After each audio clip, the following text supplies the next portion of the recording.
interviewed Arnold Schwarzenegger, Sylvester Stallone. These are, big stars. Mega stars. That was live in a room of like 1,200 people or so. It's only now that I reflect and I think, wow, that's amazing.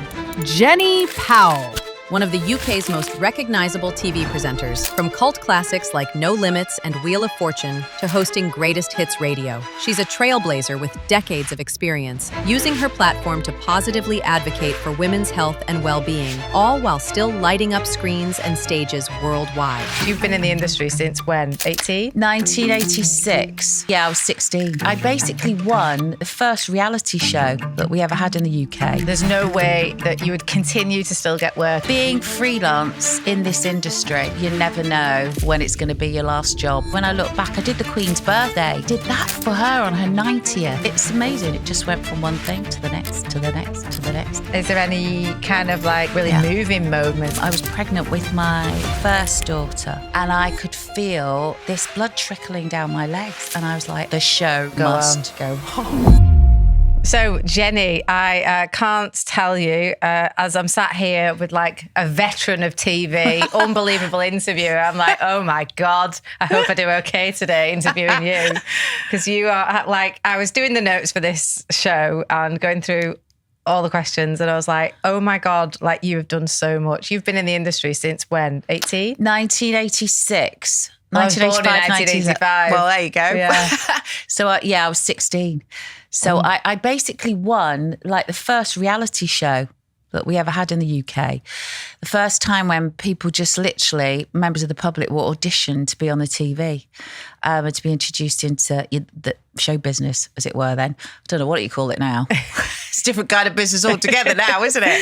So, there was like thousands of kids that were auditioned and asked to come along to audition for this show called No Limits, which was on BBC Two.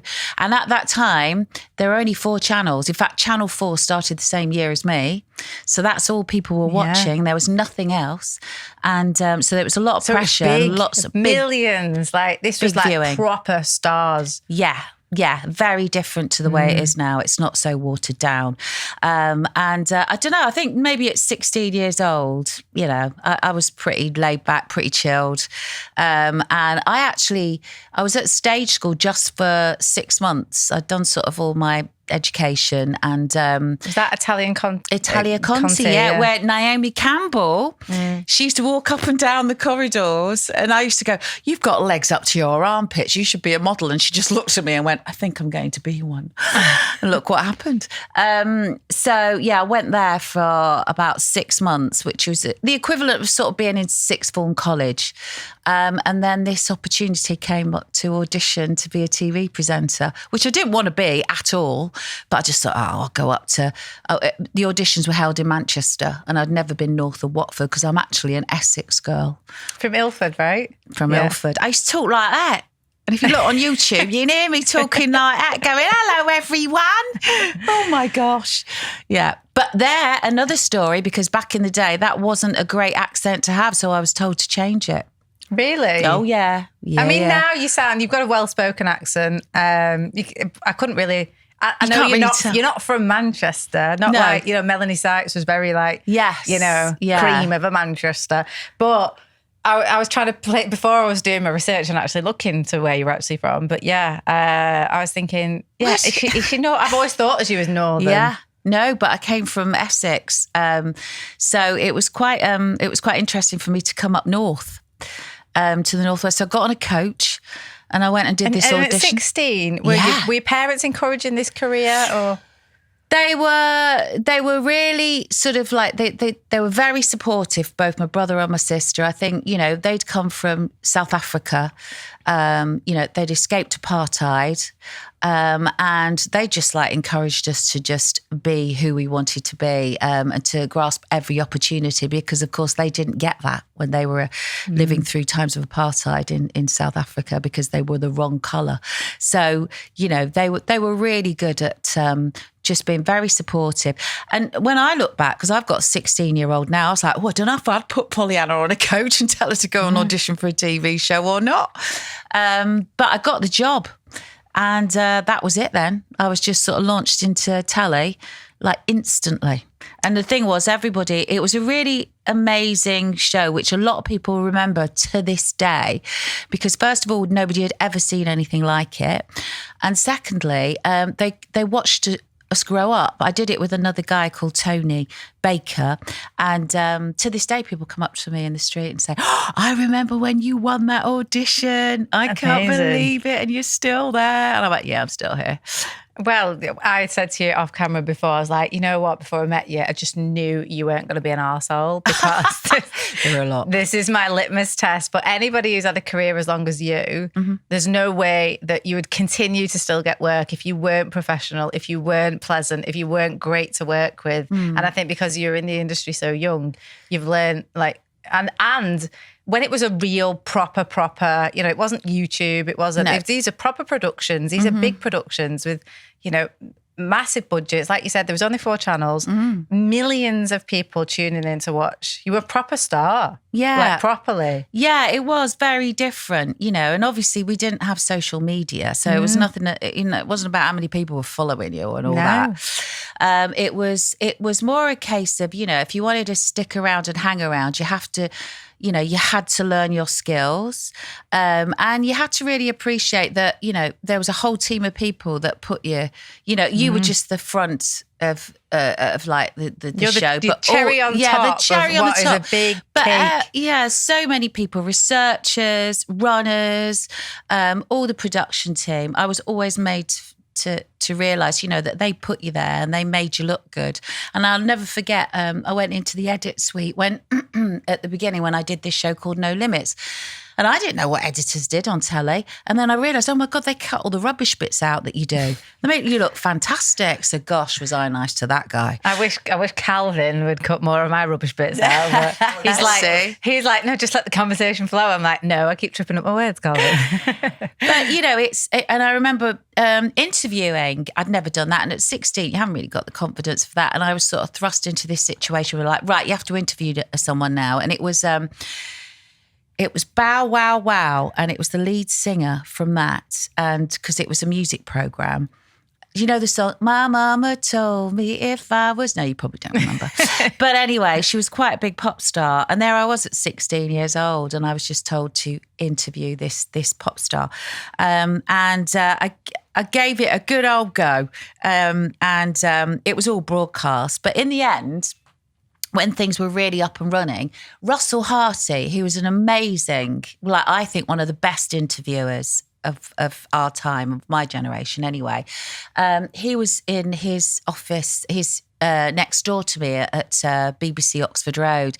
So as a teenager, I used to go and sit with him and just pick his brains about interviewing technique, because there is actually a technique. There is. You'd never believe it now sometimes when you see some TV shows, but there is a technique. And he'd sit down with me and he'd share sort of all his experience and all these little tips and things. And, I took it very seriously because I was very lucky to have that opportunity out of, so many people just out of the blue. So I made sure, I did my best. I think I never thought like 40 years later I'd still be doing it. I really did think, I'll just do this series because it's a bit of a novelty for everyone and then that'll be it. But it's amazing. It just went from one thing to the next, to the next, to the next, to the next. It's incredible. Well, because you're an ultimate professional, you're learning your craft and you're not an arsehole. So there you go. Go back to... Yes, I've smashed it. Exactly. And you saying that, I know it must be true. Exactly. You don't suffer fools. I know you don't. Well, do you know what as well? You've made a really good argument for this. Like, I don't really like this like work from home culture. And like, you would never have learned all that skill without having to watch people like Russell Hartley, being able to watch in real time, see how they move, see how they interview, pick up on these things. And I'm a bit like, we've come to a situation now in the world where everyone wants to work from home, they want to work hybridly or whatever. And I'm like, how are we ever going to pick up new skills? How are you going to upskill or learn or get better at your craft if you can't learn from people around you? Yeah, the connection's gone. It's really sad. the energy and that vibration that you can only get if you're in a room with people. And collaboration, no matter what. and like you one team, one dream, we're all doing this together. And yeah. And it's, that's what it's all about. I used to wake up in the morning and I used to really look forward to the crack that we'd all have together as well, as a team. I did a property show called To Buy or Not to Buy, right? And that was on the BBC. And, it was cold most of the time. We'd be in someone's backyard trying to sell a house, and it'd be like the 5th house we'd been to that day in the back of Beyond. But you know what? We had the best times. And what you learnt there was to switch it on and to make everyone think, oh my gosh, I wish I was there, even though, the wind was howling and the hailstones were coming down and you might be having a bit of an off day. It's a great way to learn how to just not have an off day or look as if you're not having an off day and just crack on and get on with it. Yeah. Yeah, well, exactly. Well, that is being professional. I always remember I was working with a director doing something and he was telling me about Piers Morgan. He said, I'm telling you now, you never get anybody who is more professional than him. Yeah. He was literally throwing up, felt dreadful. And then he would throw up and then go, right, guys, let's get ready to roll again. Yeah, he was 100%. On it, and that's the kind of people you want to work with. Yeah. Yeah. I actually remember I was pregnant with my first daughter. So this is 24, 25 years ago, right? And we were doing a link for a TV show on location. And it was early pregnancy and I could feel sort of this blood trickling down. I don't think I've ever said this actually. Here's the first. Exclusive. I could feel this blood trickling down my legs and I was like, oh my God. And nobody knew I was pregnant either yet. I still cracked on with that. I thought, well, I can't say anything until we've finished filming, which is ridiculous. Probably wouldn't be happening now because obviously we are so aware of LHR. But that was all that was in my head was like, well, I've got to do this first. And once I've finished, I'll go to the hospital. It was all fine because obviously she's here. But it is interesting how you can be that professional that the show really must go on. Yeah. You touched on it there, talking about your early days in TV with No Limits, Top of the Pops, things like that. Yeah. When I say these things, what flashes in your head when you're thinking of this? Well, it's really weird because I think I've always had a bit of imposter syndrome until later on in life. So it's only now that I reflect and I think, wow, that's amazing, and, also that I suppose I was a bit of a trailblazer for a lot of reasons. First of all, being a woman a girl. Secondly, somebody of colour. I don't know what you're allowed and not allowed to say, but I was brown. You didn't see many brown people on the telly then, especially brown girls. So there's a lot to be said for the fact that, I kind of led the way for a lot of other people who are similar to me. And it's sort of in the last few years where a lot of really successful broadcasters will come up to me and say, do you know what? I watched you on the TV and I was sitting at home and I thought, oh gosh, God, that girl, she's only young, or gosh, she's a girl and she's doing that, or gosh, she's of colour and she's made it onto the telly. And a lot of them will say, you inspired me to do what I do now, which is, credit to me.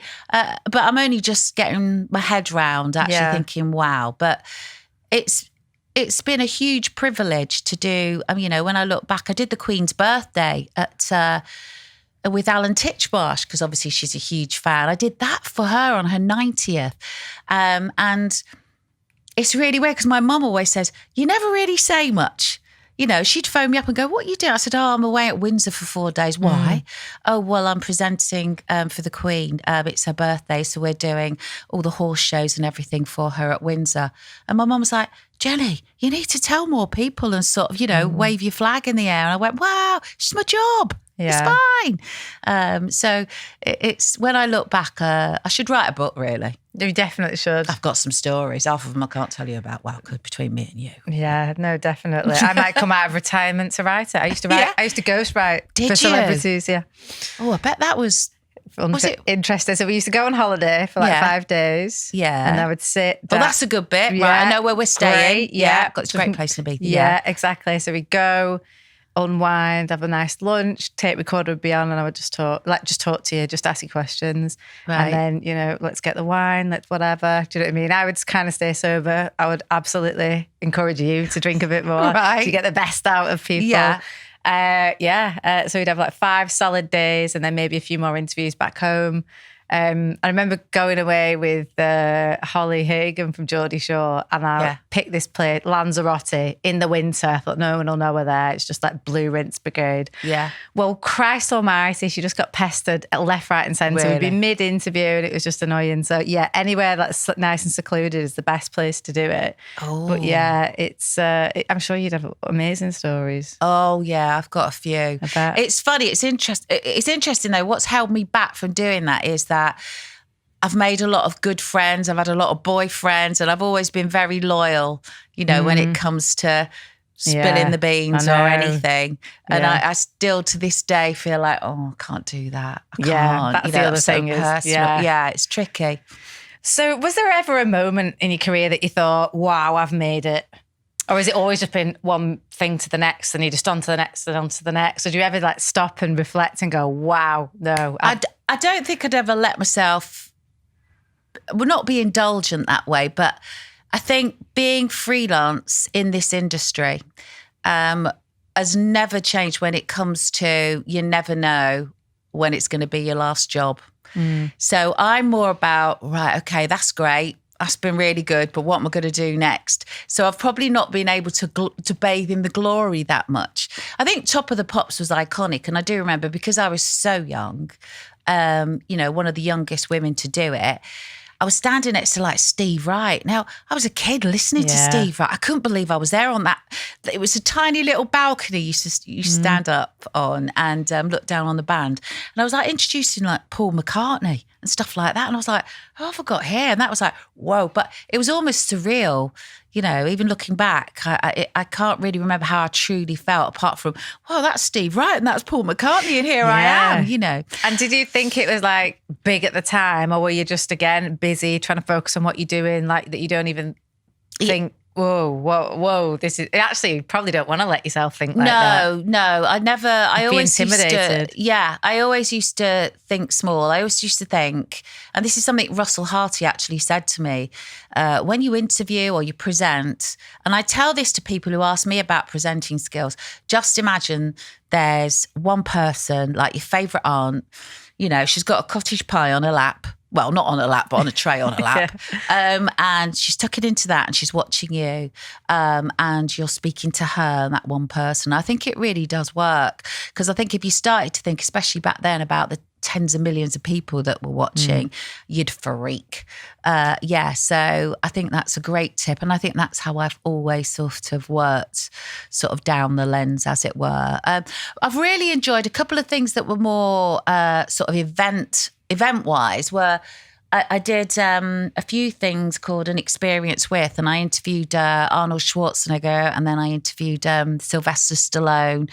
These are, big stars. Mega stars, yeah. And that was live in a room of like 1,200 people or so. And these were like big dinners where people paid a lot of money to have a one-to-one conversation with, and I felt quite special then. And I had them all to myself, because normally with interviews, you don't get very long. Yeah. Telly or whatever, Saturday morning shows, you get like, I don't know, 3 minutes at tops or a minute. Yeah. So it was amazing to be able to sit down one-to-one with these guys, these movie stars for like a good hour and a half and just, get cut to the chase and also to get them to relax and get them to enjoy it, which is what you want to do if you want to get a really good interview. And that was big time, all their management running around and like, Arnold Schwarzenegger was like, I think I have met my match, and he was quite good fun. And Sylvester Stallone, we had some really good sort of stories that, Jenny, I've never told this story before, and he'd like come out with this amazing story that he'd never told before because we had the time and I had the technique just to get there. So for me, I think because it was a job well done as well. And again, there aren't many women that, and there still aren't sort of chat show hosts that are female. Back in the day, you had your Parkinsons, you got your Graham Nortons, and all. But again, females are still trying to fight their corner. And so for me, that was my bit. Male counterpart, like This Morning was like Richard and Judy. Yeah, always. Yeah. Always. I always used to get called the glamorous sidekick. Yeah, or... Jenny Powell, the bright and bubbly, used to glamorous sidekick. Yeah, can I just be like, you know... Yeah. You'd always be that one, that bit of totty on the side, basically. Even when it was like Pebble Mill days. And it was always man and woman, wasn't it? Yeah, always. Des and Mel. Yeah. Yeah. No, you're absolutely right. So I think that was my time to shine because I was like, right, here we go. You know, and they were big sort of male movie stars who, you know, it was great. It was, I really enjoyed, I'll always look fondly on that, I think. Yeah. So you've done millions of career highlights, I'm sure, and lots of challenges. You've done game shows. Yes, yeah. Have you done anything like that's like been really like out there? Have you done stand-up? I've done stand-up, yeah. I did that. What I did was, don't ask me why, I come up with the weirdest ideas. I think, again, I was fighting our corner a bit, and this is probably in the late 90s. And I was like, right, I think I should give myself 6 weeks to be a stand-up comedian. I'd just come out, actually, of the Wheel of Fortune. Right. And I was like, I'm sick of being known as a glamorous game show hostess because I'm not just that. And I thought, what can I do that's completely the opposite to prove myself? And I thought, right, stand-up comedy. Who does that? You know.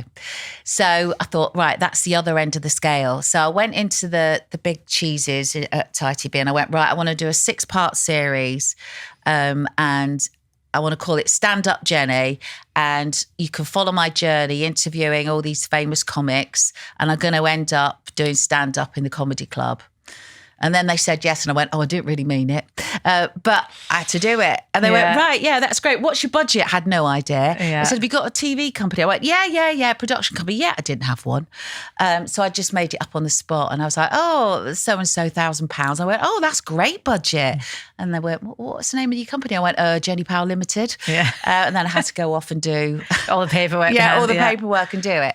And that was... that was a one-off, which was a challenge. I like that. And I think I did it more for me than the audience. I don't know how well it did. But again, I like to sort of like change it up a bit. And that was probably the most outside the box I've been. Well, I would say it was probably the wrestling.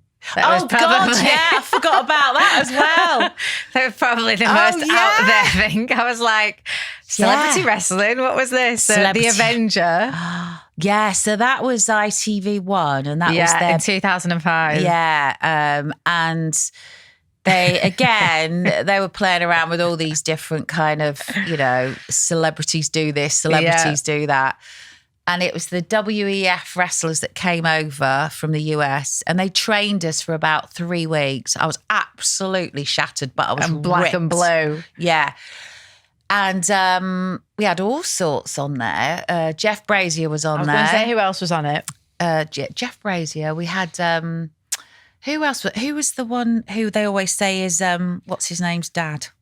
Oh, Harry's dad. Yeah. What's his name? What's his name? What's his name? Ginger guy, Ryder. Calvin, Google it. He's called. Oh God. The name's on the tip of my tongue as well. Hewitt. That's it, James Hewitt. James Hewitt was on it. We had Victoria Silvstedt. Do you remember her? Oh yeah, big blonde bombshell, but she's a skiing champion. Thanks. Yeah. Imagine those legs wrapped around your neck when you're wrestling. Annabelle Croft, who was incredible, but again, proper athlete. And we all had our own wrestling names. So you could choose. So I decided to go for the Avenger. Yeah. So I had a purple bodysuit on, I think. And we had all sorts of challenges on like revolving, like wrestling mats. And then we were like masked wrestlers, and it was Fatima Whitbread. Oh, she was masked, and I didn't know who it was. So did you actually have to come up against and actually fight each other? Yeah, and I pulled a shoulder out. Oh, Christ. And I remember she got really miffed. Well, isn't she a shot putter? Yeah. Oh, shit, she needs a shoulder a lot for that. So that's my claim to fame, but it's not a very pleasant one. Yeah. But yeah, that was completely bonkers. It does amaze me because you get these calls from your agent and you're like, you what? Are you sure? Well, I think you should do it. Yeah. I think it'll be good for you. And I just thought, do you know what? At least I can work out for a whole series, which is what I did. But that was a challenge, actually. I found it really hard. That's the only time I've had a call to my room saying, right, we're going to pick you up now because it's time to go in. And I went, I'm not coming because I was so tired. I went, I can't come until later on. You're going to have to come and get me. And that's the only time ever in 40 years. Yeah, you must have been knackered. Yeah. It looks tough. It's when I was looking hardcore. through it. Yeah. It didn't do very well either. It was a waste of time and effort. It's typical. It's always those ones. I know. Put your heart and soul into it and nobody watches it. Is there any reality TV that you look at now and think, I'd love to do that? People always say Strictly because I actually wanted to be a dancer. And when I was young, I sort of won, British tap dancing champion and all stuff like that. We've all done the dancing school days thing, or we've got kids that we drag along to do. And a lot of people say Strictly, which sometimes I think, yeah, and then other times I think, no. I think you'd be great on it. Yeah. You've got tenacity. You've got a bit of a dancing background. Great character, good personality. Yeah. It's a skill as well. It'd be nice to learn a skill. It would be nice to learn something. I think with things like my daughters always say, Mum, you should do I'm Celebrity. It's only because I'm a bit of a hunter-gatherer. I'm the one that's out there barefoot on the rocks, catching crabs and ripping their heads off and stuff. And they're like, Mum, you're so feral. I'm like one of those crudes. I should be in a cave. So I think they know that I'd probably do all right there. I feel that's more Bear Grylls. You should do Bear Grylls or something. I think, at least there as well, it's just a bit more respectable. No offence to anyone who's done I'm a Celeb, but I think you're right. So maybe. Because that's actually tough, genuinely tough. Whereas I think I'm a Celeb, it's hard. It's a bit. But they're still getting fed at least rice and beans every day. Yeah, and anybody who says, and they all do, I'm bored. I was so bored in there. I'm like, oh, well, that's no good. Whereas you should at least be bored. on Bear Grylls, you're learning stuff, you're making stuff, you're hunting around. It's proper hardcore, it's grim, and you literally are starving to death. So I can tell you from experience. Yeah. All right, if you're recommending it. Yeah, go for it. All right. No one's there to help. If you could close your eyes, what would teenage Jenny be most proud of? I think that in that the job that I was thrown into at such an early age and the attention that I got and everything else, that I didn't change. I didn't have any showbiz friends, right? I had a friend who worked in Laura Ashley, I had a couple of mates who just worked, in the sandwich shop and all the rest of it. And I never changed that. And I always respected everybody I worked with. And I never let anything go to my head. That's good. That is the thing I'm proud of. Yeah, you stay true to who you are. Yeah. Yeah, because you can get caught up in the showbiz circuit, and I'm sure you've seen it with lots of people around you who've just gone away with the fairies and gone down the wrong path.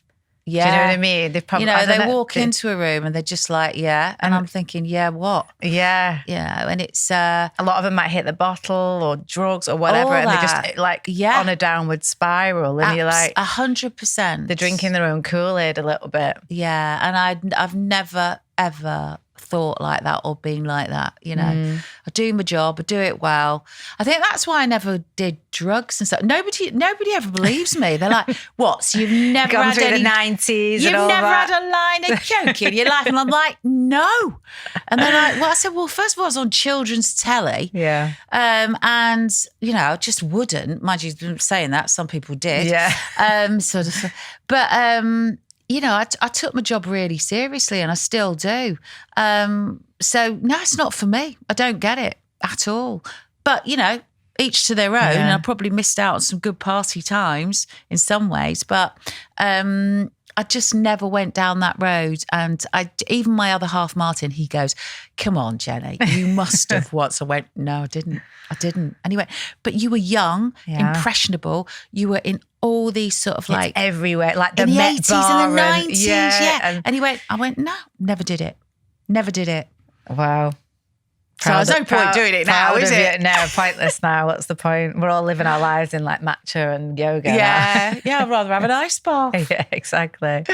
I mean, yeah, you've had an unbelievable career. You've met so many people along the way. Yeah. Shared the stage, shared the screen with so many people. Who has been the person that's kind of like left the biggest lasting impression on you? Oh, gosh. I think there are some people, when I look back, sort of, some of the really big stars can be a real surprise, you know. A good surprise or a letdown? No, a really good surprise. And some of them are real. I remember Mike Myers. I was really looking forward to meeting him. And he was I think he just had a bad day. Yeah. He was awful. I remember Lenny Henry. I really looked up to Lenny Henry. I remember again, he was, you know, he was a groundbreaker. He was a trailblazer of his time. And he was actually quite miserable. Yeah. So there were a couple of people that was really disappointed. Not sorry to say that, but yeah, I was gutted actually. But then there have been other people that have just been, wow, you know, they've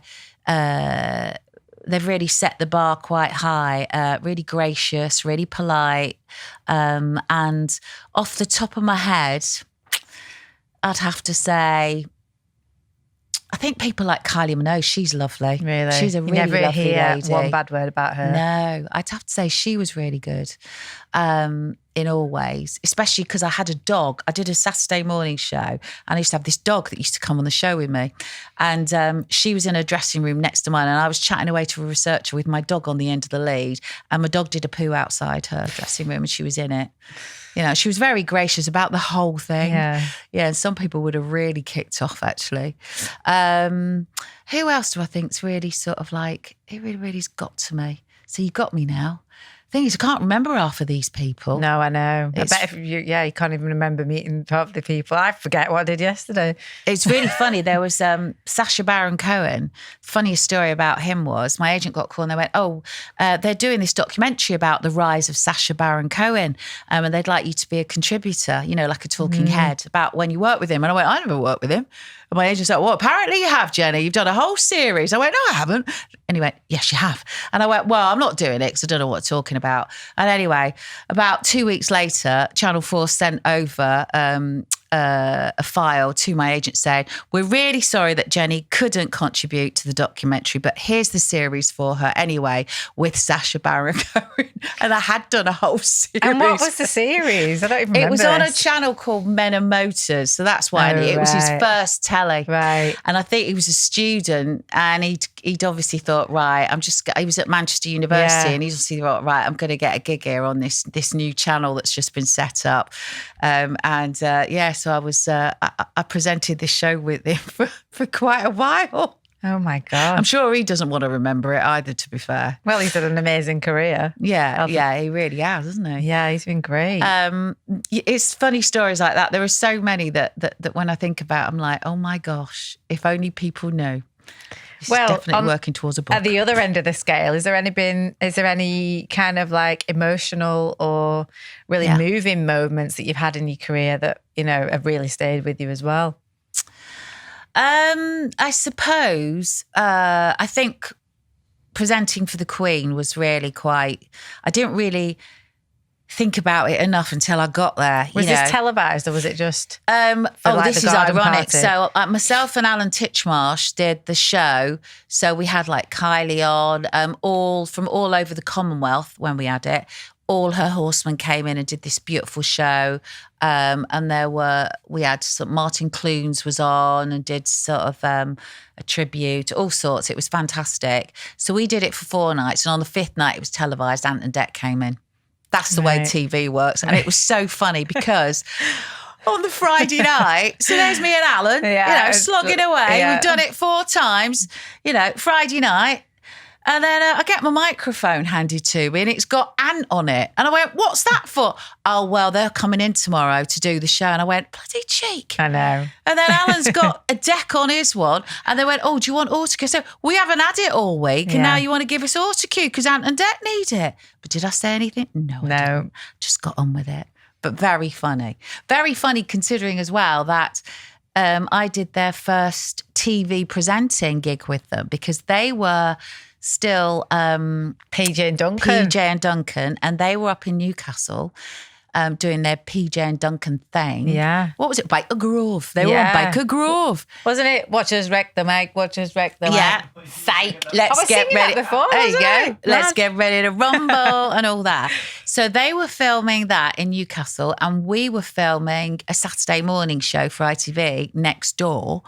And the producers were like, oh, we've got these two lads. We're going to get them in to do a bit of co-presenting with you. And I was like, oh, God, I've got Nobby the sheep and now I've got these two goons. And I remember phoning my mum going, honestly, Mum, I've got enough. I've got a live TV show to do. I'm working with flipping Nobby, who's not even real. And now they've got these two kids coming on. Yeah. Look what happened. I know. And now they're like unbelievable. No one can knock them off the top spot then. Yeah. Too. Oh, I don't know though. I think, really? well, like they've done, who's the two, God, I work with Scott Thomas, the Thomas brothers, Scott's brothers. Oh, yeah. Ryan and Adam. Adam. Yeah, they seem to be doing well, sneaking their way in. They've done a little Saturday night show. Right. And I'm sure they're up for an NTA. Oh, really? Oh, yeah, in the same category. So I think Ant and Deck might have to be a bit careful. Just saying. Yeah, fair play. Yeah. It's time. It's time, maybe. It's time, yeah. Can't hang around as long as I can. So you've shared moments on screen with your daughter. Yeah. What made you decide to kind of share like some of your family life in the public life as well? Well, they've only sort of been snippets really, and the two daughters have got very different. So Connie's older and she's quite introvert, and she's an artist and very creative. So she's done a few things. She's come on she's done a couple of things on Loose Women, and we did a little show together where we sort of sold all the stuff in our loft and a lot of her art and stuff, and it was all quite sweet. But she's a bit more of an academic, let's put it that way. She's like, Mum, this industry is just bonkers. The other one, 16, she's like up and ready and raring to go, and she's been on a couple of really sweet things like, oh God, what was it called with the... Oh, God, she won as well. Can't remember the bloody name of it. We can Google this. It's the parents thing. Oh, God, I got the trophy on the... Pollyanna and me, we did it, and they give all their secrets away. She gave all my secrets away. What was it called? Big Star, Little Star. Oh, yeah. So we did Big Star, Little Star, which was absolutely hilarious. And she was... oh, God, my menopause, Ed. So I need the golden pill, everybody. Yeah. Let me tell you, and it works. Apart from today, because I forgot to take it. And who does all the presenting now and does a Deal or No Deal? What's his name? Oh, Bradley. No, it's not him now. It's Stephen Mulhern. So Stephen Mulhern was doing Big Star, Little Star, and he was like, oh my God, Jenny, does she go to stage school? I'm like, no. Does she want to be on telly? I went, no. But Pollyanna was absolutely brilliant on that show. And it was where they sort of like, they send you out of your house and they leave you to just wander around the streets, and then they interview your kids. And they ask like, who's mum got a crush on? What's mum's worst habit? I mean, it is hilarious. Yeah. And then you go in the studio and then all is revealed. And then you have to try and guess as the parent what they've said. Right. Yeah. So she didn't hold back. Wow. It was very good entertainment. And we won actually. Loads of money for charity, which I'm really pleased about. So, but she's more sort of like, there's a little twinkle in her eye. But I'm not sure either of them will ever go. Maybe I think that's nice that you can do things together. I'll tell you what show I'm thinking of for you guys would be Race Across the World. Yeah, that would be nice. Yeah. I'd like to do that if my daughter was older. I think that would be a good experience. Yeah, well, she'd do Aperols across the world though. That's what Connie would do. But no, I like your style. You should be my agent. Yeah, I think that would be brilliant for you. Yeah, I'll have a look into that. Yeah. That's actually a really good call. Yeah. It'd be nice. Yeah, Nice because show. we like scooting off and just like going on Oh, holiday. yeah, exactly. I don't know how much hardly of a holiday. relaxing holiday it would be, but it'd be a great experience. And it seems like a really Great good for the show. relationship as Yeah. well, wouldn't it? You'd really grow from that. Well, I know wouldn't you? Jeff Brazier did it with his son, didn't he? Yeah, he's such a good dad. Yeah. Well, have you seen? No, why? What's happened? Oh my God! I keep Oh, seeing. God, what? And he's on first things. Yeah, I think God, he is such a good dad and everything Yeah. like that. And then his son is just like, no, can't stand my dad. Blah blah blah. And he's the one who did Race Across the World with him. Oh, God. And I was like, what? Yeah. And then I'm a bit like, well, no, I truly don't believe that. I think that's a child who's just like not actually thinking about, like, we all do it as kids. I look at my parents when I was like 18, like he is, like, Yeah. oh, they fucking hurt. Yeah, so at that swearing. age, Do you know you what I do- mean? You Yeah. don't appreciate No, you at don't. all. And No, you probably don't. until you have your own kids. Appreciate I've actually just said to Connie, my eldest, I said, do you know what, Connie? At your age, she's in her 20s now. I said, you realise, or you should start to realise, your parents aren't perfect and your parents don't know everything. And your parents have all had their ups and downs and are still continuing to do so. Yeah. And, you know, that they're not like, you know, they aren't the oracle of life for you. And that's where, once you know that, you realise that you're going to have to make a lot of decisions for yourself because you can't really rely on them all the time. I don't know, that's bad parenting, but it's true. No, it is true. Yeah. I mean, I look at me at 24, what was I doing? I was a journalist. Yeah. I was like, God, I didn't know what the hell I was doing, but I was still on the phone to my dad constantly. Like, I still am to this day. Spoke to him just before I came here. I tell it, like, I literally speak to him every single day. I don't Was make he a huge influence for where you've... 1,000,000%. Like, I don't make a decision. Until He's very steady Eddie. Yeah. I am very less so, but I think I am like the way I am because I know I've got steady Eddie behind me. Ah, right. Do you know what I mean? It's like a safety net almost. I can walk the tightrope knowing I've got my safety net. Yeah. Do you know what I mean? Whereas he never had a safety net. Yeah. So he's steady Eddie because he never had a safety net. He couldn't slip up. So the two of you, they complement each other, don't Yeah, you? definitely. Yeah. So I can be very risky. I'm very risk averse, whereas he's like, just calm down a bit, will you? Really? Yeah. But I wouldn't be in the position, you know, Kelly's a bit like that. She's like always like, why'd you try and make life harder for yourself? And I'm like, listen, if I just wanted to play by the rules, we wouldn't be in the position that we're in today if I hadn't have taken those risks in the first place. So listen. You like to be bold. Gotta be bold. Gotta be bold. Otherwise, there's a lot of people around you who will be bolder and do it better and get to where they want to be. And I always say to my kids, there are no rules. Yeah, of course. Yeah. I'm not one for that. I say, listen, forget that. There are no rules. You do you. At the moment, all I keep saying is, you do you. Yeah. It's not a selfish thing. You do you. Well, it's true. In the first 24, you're still finding your feet. Yeah. Yeah, I know. It's just, and you know, the responsibility, it doesn't lessen at all as they get older. No. That's and the expense. No, I know it doesn't. Especially in this day and age. You know how much an Aperol is? No, exactly. I'd love to come on holiday with your mum. I'd love to spend time with you. I know. I think about that all the time and I'm like, literally spending, you know, all my time working because I think, it's bloody expensive having kids. Yeah. And like, I know I'm going to be bloody funding them for ages till they're 30 probably. Well, it is. I had this really interesting conversation. You know, you do lots of corporates along the way, don't you? And I do a lot of those. And I was doing one for Legal and General, a big insurance company, and they were like, have you got life insurance? I said, life insurance. I said, this is a life insurance now. I said, oh my God. I said, I can't afford to sort of like finance my kids when I'm dead. I'm financing them now. Yeah. I will be until I'm dead. Yeah. I said, because the world's changed. I said, Tell me we haven't about it. got that luxury of saying, oh, you know, don't worry, because when I pass away, I put all this aside. I said, we're scrabbling around just trying to scrimping and scraping so we can look after them now. I know. And You know. even then, it's like you still get taxed on that and everything else, Yeah. inheritance tax. I looked at it all the time, but then my accountant's always like, you could put a large contribution into your pension. I went, I want the money now. I'm not going to 65. What am I going to do with it then? Well, you say that, but I'm not far off. No, it does go. It's going. And, I'm 40. I can spend it. 25 years. It's not long. Yeah. So, you know, yeah, I think a little bit of everything. I'm going to do it this year. A little bit of everything, yeah. I did Definitely. mine dead late, Yeah. honestly. I just want to pay Just less get a bit- corporation tax tax, effective. if I'm honest. Yeah.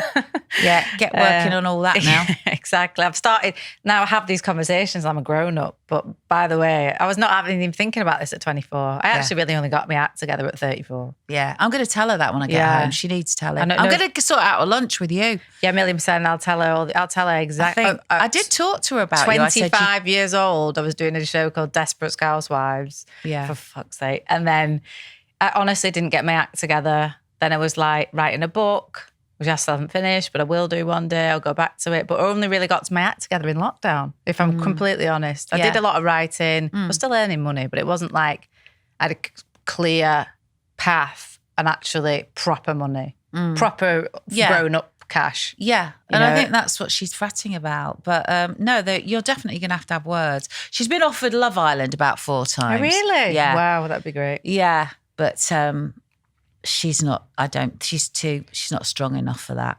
You have to be made of certain stuff. Yeah, you for that, do. no And way. you've got to have a thick skin. Yeah, and I don't think, I'm divorced, but I don't think her dad would approve of her with her bum cheeks on the telly. No. There's a lot of bum cheeks on there. I was as a- watching it for research. I was like, oh my goodness me. Yeah. And as a mum, I don't know, Oof. I'd feel No, like... I'd be over there like a shot. Yeah. Like, get her out now. Yeah.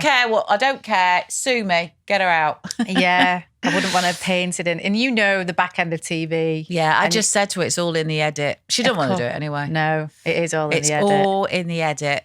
I think that should be a life slogan, actually, for our lives. It's all in the edit. Yeah. Because it's interesting as well, sort of the kind of job you have. My other half says it all. He says, Jenny, you are so edited. Like, I'll know what to say, when to say it, and I'll definitely know what not to say, Yeah. you know, because I've had to do that with people I've interviewed and people Yeah. I'm working with, you know, because I've worked with I've been the glamorous sidekick or just the sidekick to a lot of male presenters where I'm like, okay. Yeah. Okay. I'm sure you've seen it all. I know you have. So what do you think, like, the biggest lessons that fame has taught you? Like, that no one tells you until you're in it? It's a really interesting one, that, because I don't really know anything, but because I was 16, I've never done anything else. So I'm just used to the whole sort of like being famous circus Yeah. that I'm in. So since 16, you know, I know that I've walked down the road and somebody might come up and well, in the old days, it was an autograph because they didn't have the phones. Or, you know, you have to be very careful what you say and where you say it. And just really that wherever you are, whether you think you're off duty, I think what you learn is you're never off duty. That's what I was going to say. You're never off Like, duty. sometimes I am somewhere and there might have Yeah. a bloody face on me or something, and people go, you're Elissa with the golden pill, aren't you? And I think, Yeah. oh, shit. Like, you know what I mean? Yeah. I might be actually like being a bit terse, bit whatever. I don't know. Just not on. You know what I mean? And then I'm like, my attitude completely changes. I think, Yeah. oh, fuck, there's actually people who know you don't want to let them down. Yeah. And you must feel that, I mean, a million times more than ever I do. But like, yeah, because that might be their first time ever meeting you. Yeah. And then they're that's then going to have that thing impression. they take away. Yeah. With that, like that moment. And then they tell, you know, and I've always been one for, you know, I always say to the girls, my girls, you know, don't worry about what anyone thinks. But I mean, it's such a contradiction considering what I do. But I think now, because of social media, I actually like the fact that I have control on my brand and my social media of people getting to know me on there. So I suppose, you know, you're reaching out to a lot more people who can then make their own decisions. But in general, when I look back, I feel quite exhausted because, you know, I'm 57 now and it's like... You've had to be on all the time. All the time. And the hard thing is, Elissa, it's really hard to switch off as well. When you are asked to switch off, you know, like just being with my partner on holiday, I find it really difficult. Or if I've been away working and then I come home and it's like, God, he said, you know, God, it takes 2 days for you just to be you again, you know. And he goes, whatever that is. And it is so true. So you're never turned off and and when you do want to switch off, it's very hard. because you're in such a mindset. So I think that's why I went down the holistic route and I found yoga. I was going to say, what do you do to try and de-stress, decompress? So the biggest game changer for me has been my yoga. I do hot yoga, and I found it's just been the best revelation for health, for my mental well-being.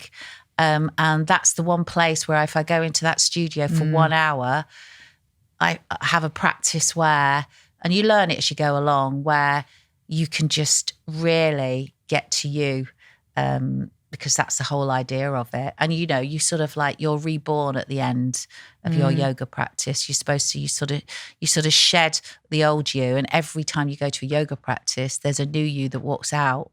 And I think that's why I've enjoyed it, and why it suits me so much, because that's what I'd try and do. Yeah, no, I completely get that. I did hot yoga for like 3 months. Yeah. And in that 3 months, I like felt pure when I used to come out of it. I used to go at 6 o'clock in the morning. I'd feel pure. Didn't drink or anything in that time because I felt so good after it. And I'd love to pick that back up again. I think you should.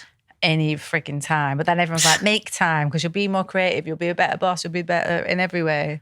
But yeah, it's actually funneling that time. Yeah, it's difficult, isn't it? Yeah. It is. And no matter what anyone says, I think I suppose what you got to do is prioritise, haven't you? Yeah. What's really important. Yeah. And when it is really, you really need to do it, you will do it. Yeah, well, the last 2 weeks have really come into sharper focus. I realise I am literally going to be on burnout if I don't calm down in some way or do something that is for a de-stress, because I haven't got any outlet. I have a really stressful, wound up day, and I'm just living on beta blockers, and I'm like, this is not right. No. Go and do something that is not. So I'm up till midnight every night, and I get up at 6 o'clock in the morning, so I'm not sleeping. I was just reading about that, about the signs of being on burnout, and it is when you start to feel like a robot, when you start to get up, you're like a drone, and you function, and you do this, and then you stop, and then you go to sleep, and then you get up, and when you get that, I feel like a bloody robot. Yeah. It's time, because you're on your way to a bit of burnout. And I'm always like productivity stacking. I get my hair done, I'm answering emails. There's nothing I'm not doing simultaneously. Yeah. Which is like, I never have a moment to like relax. Oh, you need to come around my house. Yeah. It's all going on. It's like this bohemian sort of like, insane. Anything goes just imagine tie-dyed pants. And do you know what has been a real revelation as well is I'm really into frequencies, which they're talking about a lot now. I sometimes listen to solfeggio frequencies on when I'm working. Yeah. And 528, I have 528 on all the time, which is like the love and healing frequency, which I did after my hysterectomy, actually. And even my 16-year, what is that in the background, Mum? Why can't I play hits radio or whatever? And I'm like, shh. And my dog's just flat out. My dog's completely zen all the time. She's just trotting around the house like a little yogi dog. And it's amazing, because in your subconscious, this vibration is always resonating, and it's incredible. But do you good that? Because that you don't have to do anything for. You can just have it in the background. Yeah, no. Just get your frequencies on. I definitely think I will do. I know in the last 2 weeks, like I've hired another member of staff. Yeah. That's going to be a game changer, because like me and Kelly are absolutely at exhaustion point. I'm definitely organising my time better. It's made me realise like, no, you need it. And also, at what point, like I'm trying to chase, I don't know what, ultimate growth, wherever. Yeah. So I can, fund my daughter's lifestyle forever on my own. Yeah. So, but there comes a tipping point in, I'm having less lifestyle to chase something that I want in the future, which might never happen. So then what's the point? Yeah. So what is the point? Yeah. So that's where I'm So you have to have your moments where you have to stand still. Enjoy the journey. Yeah, enjoy the journey. But then also, I just told someone today, I messaged them and I said, just jump off the running machine. It's like you're on this running. I said, just jump off. You know where you feel like you can't come off it? Yeah. I said, just get off it today. Yeah. Just today, Yeah. I'm really one for that, because I see it happening and so many of my friends and stuff. And I've got a lot of friends who, they're single mums, they're, all high achievers. And in this day and age, my generation as well, you've got this pressure, this extra pressure where, you've got to look a certain way still, be a certain way. And that's a huge pressure. And one you always get picked up on that because you're always on the Daily Mail online. I know. In a bikini. Like, it's like a huge thing. I know. And the only reason I'm wearing a bikini is because I love tan. I'm South African. And I think the more you can get on your body, the better. I don't wear sunglasses. I'm one of those who says about the vitamin D and the sun in your eyes and all the rest of it. But don't take my advice because it's terrible. But yeah, and they always put Jenny Powell 56, Jenny Powell 57. It's always complimentary. complimentary. What are they going to do when I don't wear a bikini? It's always really complimentary. Like, looks fierce in a bikini in Ibiza or wherever. Yeah, it is. And, I get such beautiful messages from so many women saying, God, you know what, Jenny? I'm packing for my holidays. And I thought, sod it. Jenny's done. I'm just going to get that swimming cosy out and I'm going to put it on and just do my thing. I say, good for you, and I don't do it because I'm a certain shape or whatever. I just do it because I think, because I want to. And that's the only, because I don't see a problem with it, And I it's really not don't. even newsworthy. It's not. It does make me laugh because every time I do it, I think, oh, here we go. Any time now, and then I look and it's like ding. Yeah. I'm like, oh, okay. I should do a bikini range, really. Shouldn't I? You could monetize that so much. Yeah, maybe I should. I should also say that one of the I've looked at you in a bikini on the Mail Online many a time, and actually, I think we wrote a blog about it. Oh, right, about 2 years ago. Kelly wrote a blog about it and how we're so proud of you and blah blah blah whatever. And we put it on our website. And actually, when I thought of my mental idea, it's not mental, it's genius. I absolutely love it. It's brilliant. Because this episode isn't actually going to go out till October, so we can actually talk about it. So on Wednesday we shot a campaign for the Golden Pill, something that has been scribbled on the wall in my office for 2 years. And I was driving down the road and I was listening to Addicted to Love by Robert Palmer. Sick tune. I'm always listening to 80s music. And I'm listening to the lyrics and it finally kind of clicked with me. I was like, wow, these lyrics, it sounds like the 48 symptoms of the menopause. Wow. Yeah. Hot sweats, body shakes, teeth are grinding, all these things. I was like, oh my God, next thing, voice note Kelly. Kelly, can you re-sing this song, but we'll make it all about kind of the menopause and the golden pill and whatever. Yeah, okay. But leave it as an idea for 2 years, sat there in the background because you get busy and do other things. And then when I was like, no, I want to do it this year. I really want to do it. This was in January. And we were in the office and I was like, Kelly, you sing it. I said, but unfortunately, you're not going to perform it. And she was like, that's fine. I don't want to perform it. And I was like, who could we get? And we're banding around names. I was like, I've got it. Jenny Powell. Jenny Powell has to be in this. That's the biggest compliment ever. Amazing. Honestly, you two sassy girls thinking of me, blimey. No, honestly. And I was like, we've got to make this happen. I was like, she's perfect. She's got the vibe. And honestly, on Wednesday, it could not have gone better. It was brilliant, wasn't it? You turned up, you gave it your all, energy, honestly. And it's not easy. And I was just watching you rock out at the end. Honestly, it was incredible. And I thought, I can't believe how many people are here that have turned up to this absolute mental idea I had in the car 2 years ago. Well, we all turned up because it was a brilliant idea. It is a brilliant idea, honestly. No, I think the whole concept is just bang on with the energy, with the attitude, and just something that's going to resonate with so many people. But it's uplifting and it's positive. Yeah, that's what it's about.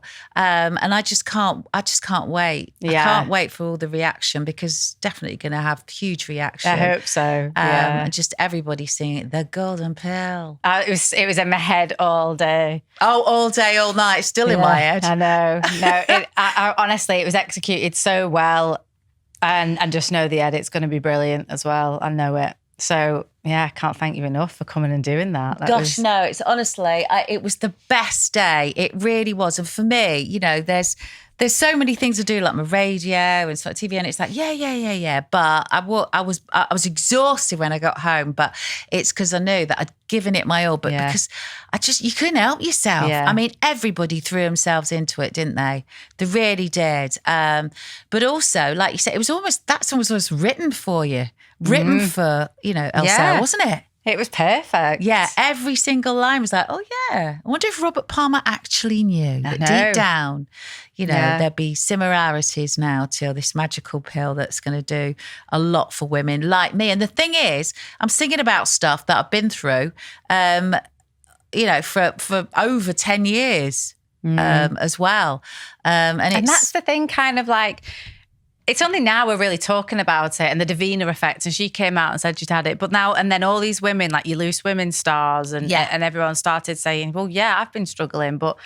And I always think, God, especially when you're doing live TV, I mean, you will know, like, if you're getting, I don't know, like you've got to be on it. You can't really have a bad day. No. Otherwise, you're just not going to get picked to do another show again in the future. It's like, you can't have those. No, you can't have brain fog. No, or anxiety or all that. You've got to like kind of muscle through. I think it was Natasha Kaplinsky as well who was saying like, she just felt like she couldn't even read the news anymore. And it's really overwhelming. And, you've got this filter on. And behind it, we've all had our moments when we've really, really struggled. And for me as well, I think it's just that whole mojo, and people have such huge expectations of you sort of walking out there and just being exactly what they imagined you to be. And then, if you have an off day, a perimenopausal day or a proper full-on menopause day, it's a real sort of...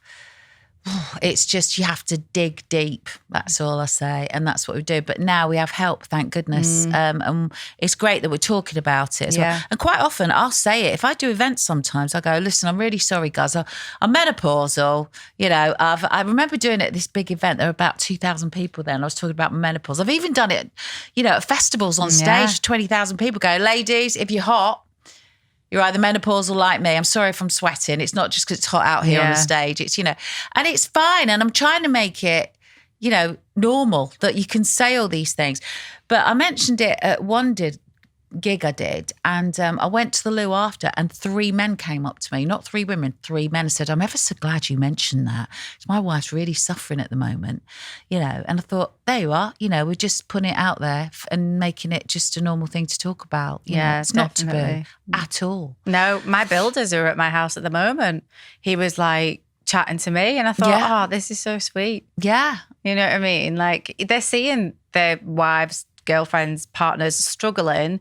They want to help. They don't know how. They probably haven't got the language. They don't understand what's happening to them. And I'm like, okay, imagine I'm taking your testosterone off you every single year and like your balls are shrinking up. Yeah. And like, what would you do? Like you've got no energy in the morning. You're coming to work and you can't lift things because your joints are hurting. Yeah. This is how I was explaining it to the builder. I was like, you now can't do your job, or you're anxious, like speaking to a customer, or you don't want to drive, especially you don't want to drive at night. Mm-hmm. Like all of these things, I was like, how would you feel? And he's like, wow, okay, I get it.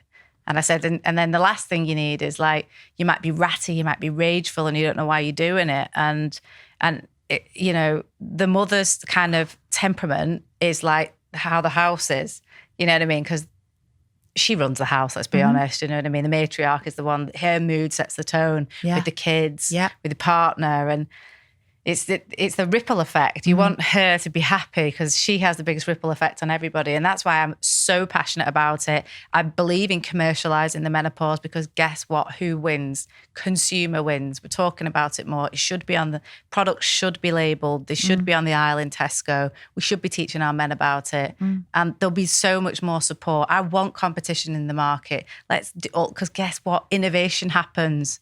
It's an amazing thing. And I'm glad everyone's talking about it. Yeah, and I'm glad that you've done such amazing things with Elle Sera as well. I really am. And it's one of those things where I think also you feel like sometimes you're rattling around with so many supplements, but just to have like that one golden pill. It sounds like an advert, but it's not. We're just literally having this conversation. It's what we're sort of all crying out for, and you got beetroot in it, which a lot of people don't think about. No, I love beetroot. Like, it's such a good vasodilator. It supports your nitric oxide. There's been a lot of chat actually recently about nitric oxide, and I've been banging on about it forever. But nitric oxide's incredible, powerful anti-inflammatory. You really need it. And everything in it has been a thoughtful ingredient. Yes. Even down to the capsule shell, which is dyed with B2, which can help with energy and metabolism and everything. Like that's how we make it gold. Like everything is absolutely thought through, and I wouldn't have it any other way. No, and hat off to you. Well, top hat off. If anyone see the performance. Yeah, no, I can't thank you enough for being such a big supporter and doing that for us. It was brilliant. Oh no, I can't wait for the album. I know. Let's do a menopause album. There's something in that somewhere. Yeah. We'll get our heads together. Yeah, if for we sure. can't pull it off, no one can. Yeah, absolutely. Well, Jenny, we've come to the end of the podcast now. How did you find it? How did you find me as an interviewer? I thought you were brilliant. No, you're very relaxed. Easy on the eye.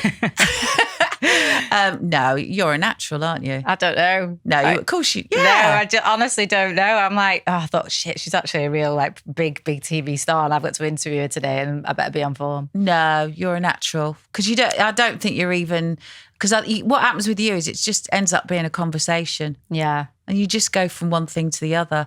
I think if you've got something, I always say to people, if you've got, you've got your questions that you kind of, there's pointers, isn't there? But then if you just let it roll, Yeah. and then one answer that you get from your guest will then lead to your next question, Yeah. if you're listening. But Russell Harty said to me, the key is, Jenny, to listen. Well, that is, honestly. A lot of people don't listen, you say. Active listening. So obviously I've done 150 episodes of this now. Yeah.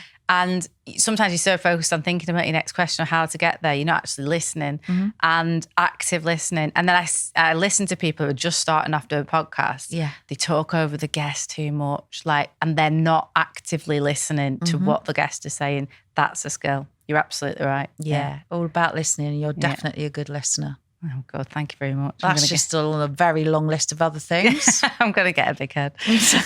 But yeah, thank you so much, Jenny. I know, I'll miss you till the next. Till the next what time. we're recording next, I what we're know. doing next. I wonder. I'll see you in Ibiza for this book. Definitely. Thank you so much.